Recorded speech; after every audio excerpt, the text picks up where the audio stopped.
ଆଜି ପୁଅ କଣ ମୋ ପାଇଁ ଆଣିଛି ଦେଖିଆ ଟିକେ। ଆଉ କଣ ଆଣିଥିବ କୁହଲେ? ଆତ ଆଣିଥିବ। ଆତ ନା ଆହୁରି ସବୁ ମୁଁ କାଲି କହିଥିଲି ବୋଲି ଆଜି ଆଣିଲା ଆଉ। ଆଉ କୁହ ଠିକ କଥା କହିଲେ ତମେ ଖାଇବ ନା ଦେମିନି। ଆତ ଆଣିଥିବ ଆଉ। କୁହ ଜଲ୍ଦି କୁହ। যেটা কইছে সেটা। ହଁ ଗୁପଚୁପ ଆଣିଛି। ଆତ ଆଣିଛି।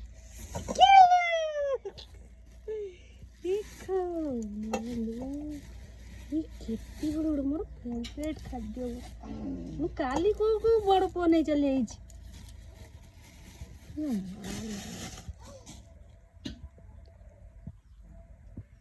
ଧୋଇକି କାଟିଆ ପାଚିଛି ନା?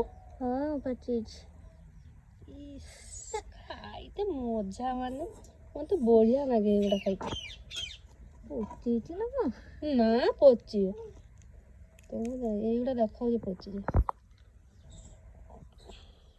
ତମେ ଆଗର ଖାଇନି। ଠାକୁର ପାଇଁ ରଖିଛ ନା? ହଁ ହଁ। କି ମିଠା।